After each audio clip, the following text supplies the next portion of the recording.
भवानी शारदामा हामीलाई निरन्तर विद्याको पाठको काउ माग्छौँ हामी यही बर माग्छौँ हामी यही बर सानैमा जाने हो कि मैले हाम्रो भान्दैहरूले भन्नुहुन्थ्यो सिलो 4 जना छोरा 2टी छोरी अनि 13 वटा नाति नातिना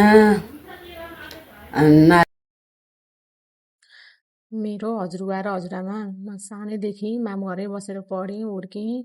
मेरो हजुरबा र हजुरआमाले नै मलाई पढाउनु भयो, ठुलो बनाउनु भयो। आज म जहाँ छु मेरो बाबा र आमाको कारणले गर्दा नै छु।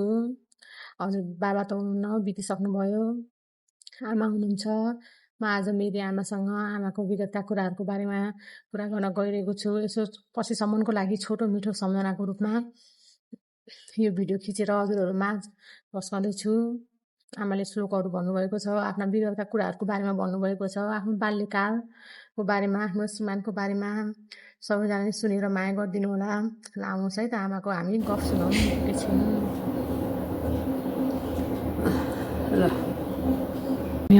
काकोइली वनमा ढुकुर जुरेली चरीमा राम्रो मजुर फुल फुल्यो नगरी बडा वनभरि टिपेर ल्याउने चरी आकाशमा उडनी तिजोर पुतली रुखैमा बस्ने सुगा हजुरका धनले के गर्यो हामीलाई फाटी गए सब लुगा आकाशमा उडनी तिजोर पुतली रानी चरी रोहिणी कि मर्छु आमै छुरी दसी दसी कि हुन्छु म जोगिनी साथै कि सङ्गिनी म हुन्छु जोगिनी शिरमा बिउतको टिको माए भुनी रोलान जरी खुसी होलान देश फिर्न जानै निको धुप्जेमा बसनु रुपियाँ कसनु किन्नु भैँसीको थरे घाँस काट्नु असला किलामा बसला दुधिन्छ डौरा भरे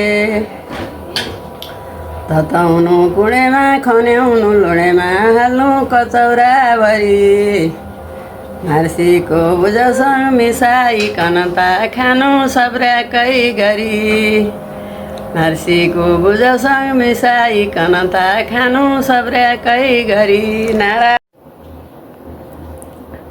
ल आमा तपाईँको नाम के हो? नाम गोमा अधिकारी। गोमा अधिकारी। तपाईँको जन्म कहाँ भएको? उहाँ रामोती। रामोती भनेको रामोती भने मारेको थानदेखि अलिवरतिर फाँट मारे त्यहाँ कुन ठाउँ कुन जिल्ला थाहा छैन मलाई त। हामीलाई दुब्जे थान मार्यो भन्दा अलि मार्यो नुवाकोटमा नकोट दुब्जे थान भन्दा अलिवरतिर अरे अलिवर रामोती के अरे भन्दा नि आएन रामोती भन्ने ठाउँ छ त्यहाँ घर त्यहाँ थियो अरे पहिला म जन्मिँदा है अनि त्यहाँ पछि बडढुङ्गापट्टि आएको अरे बाहरू। कति सालमा जन्म भयो तपाईँको? 7 सालमा 7 साल मुसिर 30 गते अरे भनेको छ अब फागुनको होइन मुसिरको हो नि त म भन्नुहुन्थ्यो आमाले बाले मुसिरको 30 गते बेलुकाको अरे कसले चिनाटी बन्ने भन्थ्यो फेरि कहाँ पाउनु मेरो चिनाटी बन्ने। अनि तपाईँको आमाहरू वहीँबाट बसाइ सर यहाँ आउँदा तपाईँ कति वर्ष हुनुहुन्थ्यो? कति वर्ष भयो तपाईँहरू बाहरूसँग? यहाँ आउँदा त म त 7 सालको मान्छे म कति 31। कति वर्ष हुनुहुन्थ्यो यहाँ आउँदा? खास सम्झना छ र तपाईँले? 31 सालमा आएको 25 वर्षको हो कि जस्तो लाग्छ अलि 25 वर्षै होला। तपाईँ 25 वर्ष हुनुहुन्थ्यो यहाँ आउँदा? वहीँ बेबाहरू तपाईँको? होइन उहीँ काबुली बडढुङ्गाबाट काबुली आन्थ्यो। पहिला बाबाहरू काबुलीमा बस्नुहुन्थ्यो? होइन यहाँ बाबाहरू माथि माने भन्ने ठाउँमा बस्नु भएको थियो नि त उहाँ घर थियो अनि उहाँ काबुलीमा बिहे गरेर दिए बडढुङ्गाबाट। यहाँ त मेरो बिहे गरेर 8 वर्षपछि आएको म यहाँ। बिहे चाहिँ कति उमेरमा भएको तपाईँको? बिहे 13 पुगेर 14 लागेपछि। अनि तपाईँको कतिजना दिदीबहिनी कतिजना दाजुभाइ हुनुहुन्थ्यो? दाजुभाइ 1जना देखाएँ मैले, एउटा भाइ देखाएँ मभन्दा मुनि गयो, बहिनी मभन्दा मुनिको गई अनि अरू देखिनँ दिदीहरू 2टी मसँग 3जना थियौँ। अनि दाजुभाइ? दाजुभाइ 4जना जन्मे अरे 3टा गएर एउटा बाँचे अहिले भएको मामा। ए अनि तपाईँको बा हजुरबासँग कति वर्षको उमेरमा दिए भए? बाहरूको तपाईँको कति वर्षको उमेरमा बिहे भयो के हजुरबासँग बाबासँग? 13 पुगेर 14 लागेको थिएँ अरे म। 13 पुगेर 14 लाग्दा बिहे भयो? अनि के अरे तपाईँको बा आमाहरू हुनुहुन्छ कि बितिसक्नुभयो बा आमा? गइसक्नु भयो नि मैले अहिलेसम्म हुनुहुन्छ। उहाँहरू आमा बित्याएको 58 वर्ष। तपाईँहरू यहाँ बसेर आउँदा बा आमा नै हुनुहुन्थ्यो होइन त सँगै? मकानपुर हुनुहुन्थ्यो। मकानपुरबाट बाबाले यता ल्याएको। पहिला त मेरो बाहरू बसे आउनु भएको नि त यहाँ बाबाहरू भन्दा। अनि मकानपुर जानुभएको बसेँ। अनि बाबाहरू यहाँ बसेँ आइसक्यो। अनि नयाँ बस्तीमा ल्याएर राखेँ। त्यहाँ फेरि नयाँ बस्तीबाट आमा त्यहीँ बितिहाल्नुभयो। बा चाहिँ यहाँ तल दमारमा हामी दमारमा थियौँ। त्यहीले बसाइ आउनुभएको मामाहरू हजुरबाहरू बा त्यहीँ बित्नु भएको। अनि तपाईँ बित्यो अहिले त भइसक्यो 30 वर्ष। रजनीश कति भयो? रजनीश भन्दा त यहाँ हाम्रो रजनीश जन्मिया बेला हजुरबा यहाँको हजुरबा बित्याला रजनीश हजुरबा 10 दिन 12 दिन रजनीश जन्मिया। अनि हजुरबा चाहिँ तलको हजुर मेरो बा चाहिँ 31 वर्षको होला बित्या। फागुना बित्नु। तपाईँहरू नुवाकोटबाट यहाँ कुन ठाउँमा बसेर आउनुभयो? त्यहाँ मकानपुर जिल्लामा आउनुभयो होइन? पहिलादेखि यहीँ बस्नु भएको? यहीँ हो कि हामी यहीँ आयो नुवाकोटबाट यहीँ आयो। तपाईँको माइतीपट्टि पनि यहीँ बसेर आउनुभयो? घरको पनि यहीँ बसेर आउनुभयो? माइतीपट्टिबाट मकानपुर गएर यता आएको पछि ल्या। पहिला मकानपुर जानुभएको? मकानपुर जानुभयो। अनि हाम्रो चाहिँ यहीँ हो आएको। तपाईँहरू पहिला आयो कि तपाईँहरूको बा आमाहरू पहिला? बा आमा पहिला आयो भनिहाल्यो नि। मेरो बा आमा पहिला 2 वर्ष कि 3 होइन निकै वर्ष 5-6 वर्षै अगाडि आउनुभयो होला। हो 6-7 वर्षै। बाहरू त 23-24 सालमा आउनुभयो। हामी त 31 सालमा आएको निख्रेर। अनि तपाईँको अहिले कतिजना बाँकी हुनुहुन्छ दिदीहरू दाजुभाइ? दिदी एकजना बडा एउटा ठुलो दिदी एउटा हुनुहुन्छ। अनि मामा हजुरबा हुनुहुन्छ। तपाईँ 3 जना हुनुहुन्छ अहिले? दिदी जानुभयो एउटा दिदी। म अब कुन दिन जाने हो यहाँ सधैँ बिरामी भएर अलिअलि यसो पछि घोकियो। सानैमा पढ्नु भयो अहिले? सानैमा आउनु भयो आएन? सानैमा जाने हो कि मैले। हाम्रो भान्दैहरूले भन्नुहुन्थ्यो सिलो तपाईँले पढ्न पाए भयो त तपाईँ त हाम्रो त दिमागै छैन तपाईँ। एउटा भनौँ ल अर्को भन्नु त। सुन न सुन अर्जुन एक दिन द्वारिकामा लडदड गर्दै साथली सत्यभामा थरकी भिजीमा पासा खेल्दथिँ त्यस बेला जलबिज गजलाई ग्राहले पारी फेला भल नपुगी गजेन्द्रैलाई सङ्कट हुँदा हरिहरि भनी मेरो नाम सम्झेर रुँदा झटपट गरी उठ्या देखि भन्छन् पियारी किन हजुर उठेको जितबाजी छ मेरी 17,000 योजन पैदल पनि दौड्या हडबडाएर यो मन पख पख भनी गई त्यो ग्राहलाई मारी हरिहरि भजनी ता हात्तीलाई उतारी हरिहरि भजनी ता हात्तीलाई उतारी गजेन्द्र मोक्षको सिलोक हो कि वा केटीकेटीमा भरे सुने आउँदैन मलाई गठ्याङ गुठुङ छ। भनौँ न अहिले मान्छेलाई त्यही त आउँदैन हामीलाई त केही पनि आउँदैन। हरे राम नारायण। अरू लाखाउँ चन्द्रसरी मनोहरपुरी कैलाश दरबारमा नाना रत्न सुवर्णका पलङमा स्वामीजीका पासमा जमला हात गरी अघिल्तिर सरी सामने मुढाधरी लागिन सोल्नती पार्वती चरणमा पस्रेर बिन्ती गरे हे शम्भो करुणा निधान भगवान हे प्राणनाथ हे प्रभु काममा गरी दया धेरै सुनाऊ सुन्न मन झन् लाग्दैछ पवित्र गुणले कहिले अगाइन्छ र पारिजात र कल्प वृक्ष दुवै श्रीरामका पासमा आए भूतलमा कसले प्यारा थे सुर राजकै महलमा हरदम प्रयोजन थियो छोडेछन् किन इन्द्रले अब यही शङ्खा मलाइरह्यो श्री सीतापति माथि भक्ति धरियो शङ्खा गरिथिन् जब लाग्नु हो शिवजी बताउन कथा श्रीरामजीका अब लाग्नुभयो शिवजी बताउन कथा श्रीरामजीको अब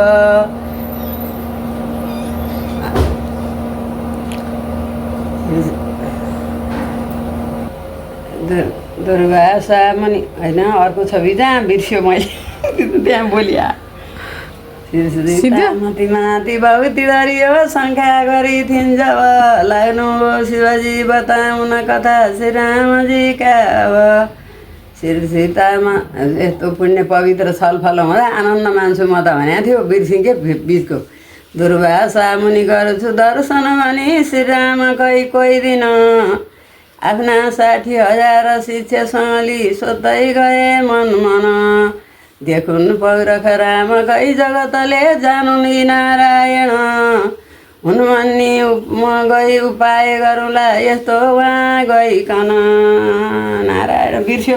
अनि तपाईँको कतिजना छोराछोरी भए कतिजना सन्तान छन् त आमा अहिले? सन्तान भए जति छन् नि अब मेरो सन्तान त एउटा छोरी गई अरू त छन् नि सबैजना। कतिजना हुनुहुन्छ भनिदिनु न त अरूलाई थाहा छैन। 4जना छोरा 2टी छोरी अनि 13वटा नाति नातिना अनि नातिनी र नाति गरेर 13वटा पनाति 3टी पनाति एउटा 1जना त्यति छन् अनि बुहारी 4वटी छोरी 2टी ल मेरो त्यति हो ज्वाइँ 2जना त्यति 4 भाइ नाति भए छोरापट्टि 4वटी छोरी नातिनी भए 8वटा भए अनि छोरीपट्टिको 2टी नातिनी 3टा नाति 5वटा गर्दा 13वटा भइहाले अनि पनातिनी 3टी 14 15 16 पनाति एउटा 17वटा नाति नातिना भए पनातिनी र पनाति नाति गरेर अनि छोरा 4 भाइ 28जना कति छन् म हिसाब गर्न सक्दिनँ खै 28-30जना होला ज्वाइँ समेत बुहारी 4वटी छन् सबै यिनका कहाँ जानु पाए हुन्थ्यो जाने के गरी हो छोरी। अनि तपाईँहरू के अरे पहिला तपाईँको श्रीमानको कतिजना दाजुभाइ दिदीबहिनी हुनुहुन्थ्यो पहिलाको सुख दुःखको कस्तो थियो बताइदिनुहोस् न थोरै। दुःख सुख नभन्ने भए आज गर्नु गरियो दुःख अब सुख छ। त्यो त पहिला कस्तो थियो त अब उहाँ पाहाडमा हुँदाखेरि पाहाड त भन्थ्यो नि पहिला होइन उता हुँदा कस्तो थियो यहाँ आएपछि कस्तो भयो? केटीकेटीमा अब उहाँ यहाँ जस्तै अहिले बुझ्दै बाँदर लाग्नु थाल्यो बाँदरै लाग्थ्यो बैडुङ्गा बाँदर कुर्नु पर्थ्यो हेर्नु पर्थ्यो गोठालो गइन्थ्यो घाँस काट्न जाइन्थ्यो पढ्न सकिएन अहिले पढ्न पाए भए रामा किताब सिलो कति भन्नुहुन्थ्यो। तपाईँलाई पढाउनु भएन बाबाले? ऊ बेला छोरी पढाउने चलन छैन भन्थ्यो छोरा त पढाएन नि छोरीका कुरा। तपाईँको दाइलाई नि पढाउनु भएन? दाइले नि आफै चिने बाबाहरूले नि आफै चिने हो अक्षर स्कुल जाने चलनै थिएन। काका भाइजानले चाहिँ काउलीतिर गएर पढे हो क्या अरे अलिअलि छोरालाई पढाउने त थिएन छोरीलाई कहाँ पढाउनु भएको थिएन।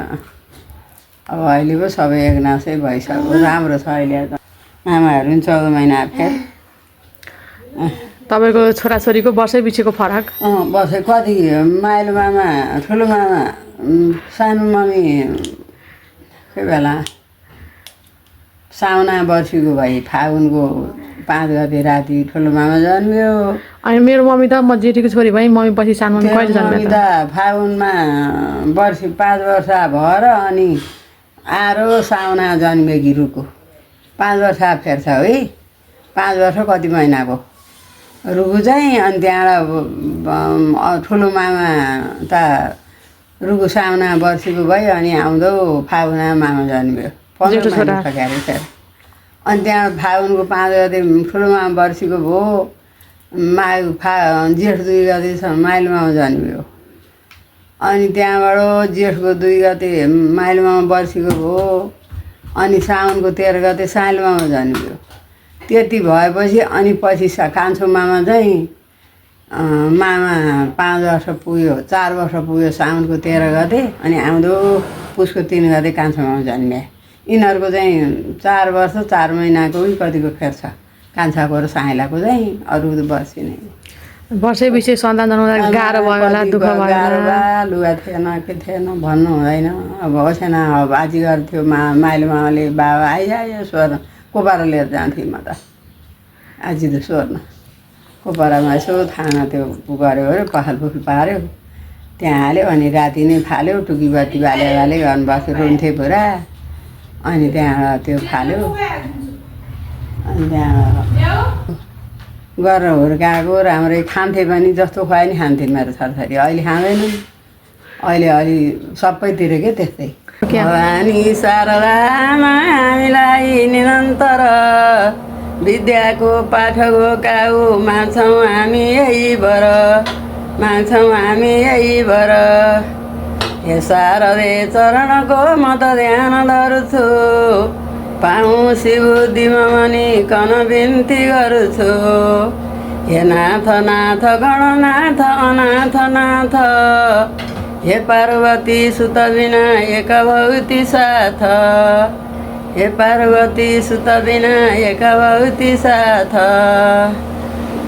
थर्छु छ्यार समुद्र आज सजै भनी राधाधरी श्रीरामका चरणारविन्द मनले अत्यन्त चिन्तन गरी भन्छन् वीरहरूलाई ताई हनुमान हेरिरह पारुतरे सीताजी कन भेट्दछु म अहिले जान्छु बडो बेग गरे पापी छन् कन रामकै मरणले संसार पर तरु छता रामकै काम निमित्त औँठीसँगले जान्छु दुधै मता छ्यार छ्यार समुद्र तर्न सजै पहुँचाउँछु लङ्का भनी चारै बाबु जमिन बिसेदसी कुदे हेर्दै तमासा पनि दक्षिणतर मुख गरिकन कुद्न बल्ता उपर नजर दिएका जुन पाउ जल्ता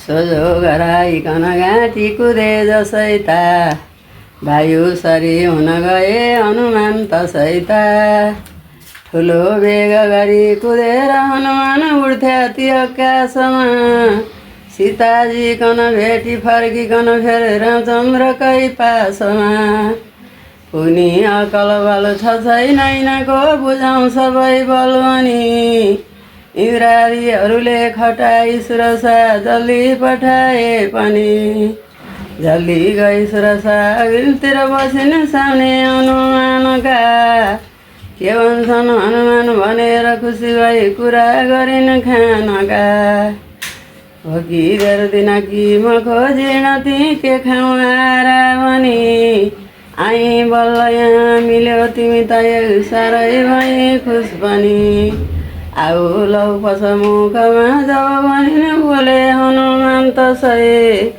भन्छन् आज सीता नभेटिकन त पति नमुखमा कसै सीता भेटीमा फर्क्यौँला र रघुनाथ ज्यूका हजुरमा गई बिस्तार बिन्ती गरेर आई पसुला तिम्रै आरा भए बिस्तार बिन्ती गरेर आई पसुला तिम्रै आरा भई नारायण श्रीराम भगवान् प्रभु नारायण हरि अनि तपाईँको पहिला साथीहरू हुनुहुन्थ्यो होला को साथीहरू हुनुहुन्थ्यो नाम कसरी साथी थिए हाम्रो बुढो कोही गइसक्यो होला नि कोही एउटा साथी छ माली बा छोरी चोका त्यहाँ छ भने सुनेको छ आमा त छन् छोरी किन्न हुनु एउटै भए आँखा चाहिँ त्यो छ अरू गइसके कहाँ गए अहिले कोहीसँग तपाईँको सम्पर्क छैन सँग छैन त्यो नानी आबालाई पराएर तिनटी दिदीबहिनी भएर यहीँ आएको थिएँ मलाई भेट्न तपाईँको अनुहार हेर्न आ भनेर आमा खुवानी औँसी आउँदिनमा बोधवन जान आएका अरे अनि बाबा बितिया वर्षै हो क्या आएका थिए अनि अहिले बेलुका कसले